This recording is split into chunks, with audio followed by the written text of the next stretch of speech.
Hey, how's it going, you guys? It's petplatypus here, and it's time to review One Piece Chapter 764. Oda just does not stop. Okay, first the small stuff. Seeing the Virgo cameo when he was younger, that was pretty cool. Not really that important. The other thing, though, look at this fucking picture. That is baby Dellinger loading a cannonball into a cannon. That is some hardcore shit for a baby. I give definite props right there. Anyways, now to the important stuff. The the chapter, starts out with Law basically asking, since when could you talk? And he's like, I could always talk. And he's like, so you lied about it? And he's like, no, Doflamingo came to the conclusion on his own. And what this basically boils down to is he's a silent man. He has the silent fruit. I was the nagi no mi, silent fruit. I go with English terms. Or calm fruit, you know, something a little quicker to say. But, yeah, he can make a barrier of silence. You can't hear anything outside, and no one outside can hear anything inside, which is actually a really convenient power. Especially when you have a fucking chair like the one I'm sitting in that'll fucking squeak and shit if I start moving it too much. But, anyway. Yeah, he explains the devil fruit, and he's talking about the D, and how the D will bring a storm, and how he was raised knowing that the D was a family that was being, you know, that they were inheriting, you know, that name throughout, you know, the world, and how if you're bad, the D's will eat you. And shit like that, and it's like God's natural enemy, and it's like, fuck, we're getting information about one of the series' biggest fucking mysteries ever, like in all of One Piece. The letter D has been one of the biggest mysteries in the entire series, and we're actually getting solid information about it. That's massive. That alone gives this chapter like a 10 out of 10, but it doesn't stop there. He explains the God's natural enemy stuff and how this family is probably supposed to, you know, kill, you know, the Tenryubito, you know, the Celestial Dragons, whatever.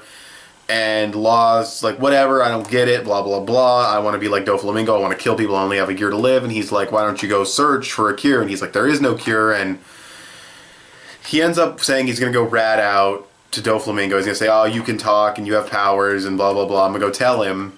And he ends up not doing it because he's like, hey, you know, I stabbed you and you didn't say anything, so consider us even. And I'm like, that's cool. That makes sense. And what he ends up doing is kidnapping Law.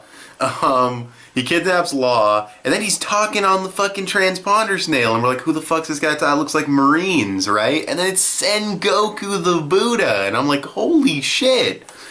And it's like, is he a Marine? Like, what the hell? You see, like, his picture and shit, and he doesn't have the makeup on, and then that's when we get the Virgo scene. But I mean, he's basically talking to Sengoku, and then he says, I'm not a Marine. And it's like, what the fuck's going on with this guy? Like, this is crazy.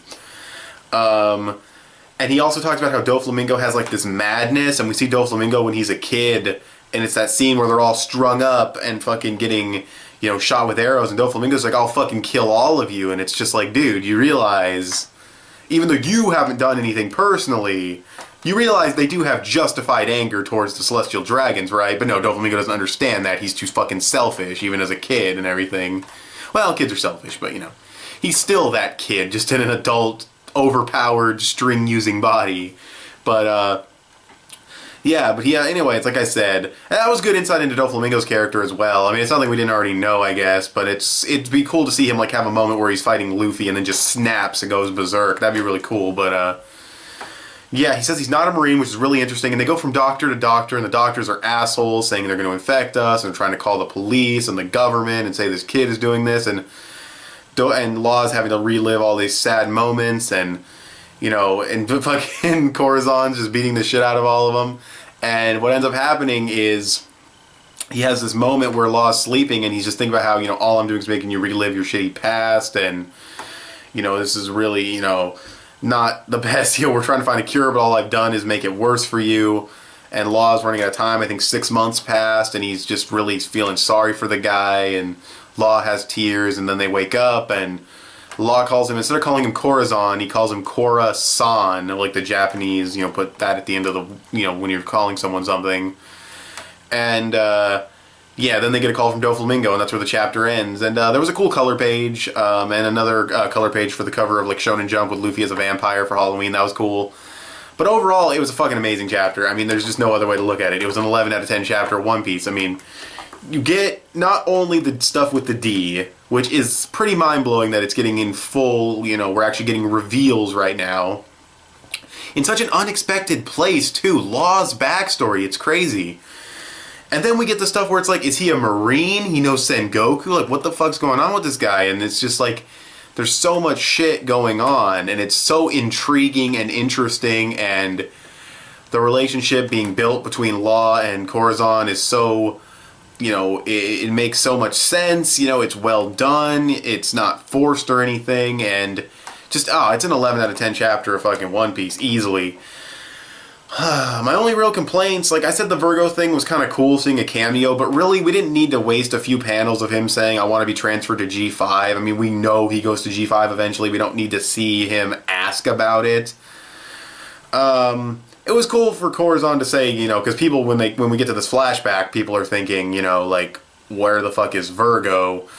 And, yeah, he's already doing his Marine shit, which means he was doing the Marine shit for, fuck, what, over a decade? That's pretty good dedication right there. Worked all the way up over the course of a decade. That's... give the man props. Yeah.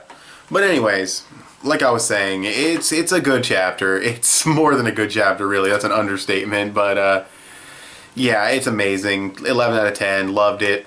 Can't wait for next week. And yeah, so thanks for watching this video. Tell me what you guys thought of this chapter of One Piece in the comments below, and I will talk to you guys later. Bye.